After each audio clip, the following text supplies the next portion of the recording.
principally the labor market is decelerating, but it's not falling off a cliff. And more so, the Fed had ample chances to communicate if they really wanted to make that decision. They didn't, which means the Fed themselves are on the fence. So, I mean, we put the odds at, call it 40% chance that they do. I don't think this is a slam dunk in either direction.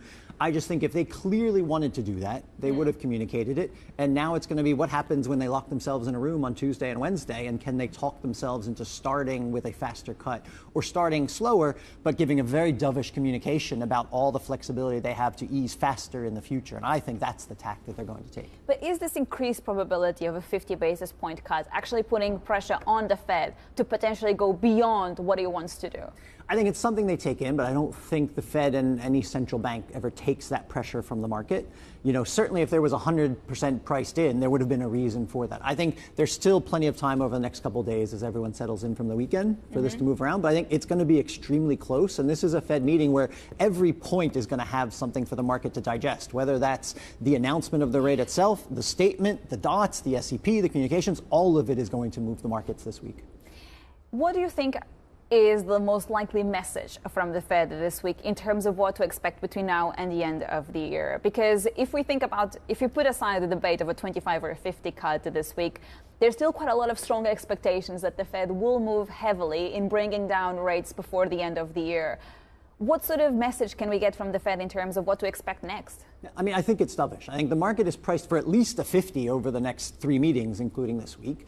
That seems like a reasonable risk. So I think the message, if we get a 25, it's going to be, our expectation is the dots for this year can be down 50 basis points. The median dot for next year can be down 100 basis points. The communication about inflation is that it's getting back to neutral. The communication about the labor market is it's there and potentially going past neutral. So all of that sets up for the Fed to deliver a communication that 25s at every meeting is probably your base case. And if you think inflation and the labor market are easing a bit faster, that means there's some 50s likely to get priced in there. I think that's the overarching, a much more powerful message for the Fed to deliver markets. It's not what are we doing in this meeting, but what are we doing over the next year and a half. Yeah, naturally. And what do you think is the catalyst, really, between now and the end of the year to influence some of these Fed decisions? Because obviously, we have to look at the political scene. We have that election in early November, but we're also going to have all of this economic data, such as the jobs report in October. So what do you think is the key moment to understand how big the Fed can go in terms of rate cuts? Right.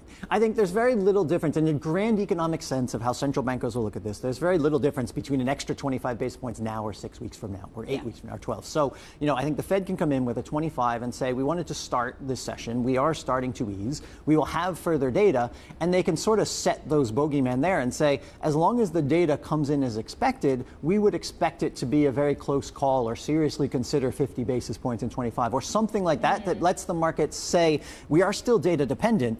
But our expectation is if the data comes in as expected, we'll probably be able to ease more than 25. Now the market is able to do that. I think the risk or the other side is if the Fed is really cautious, they aren't certain about inflation, they don't think the labor market is easing that fast, they don't give that message, then you have a dramatic move, rates push higher, the dollar strengthens, and that just might be a fait accompli that now the market tightens up what that liquidity looks like and sort of, you know, makes the data a bit worse as we go through over the next sort of few quarters.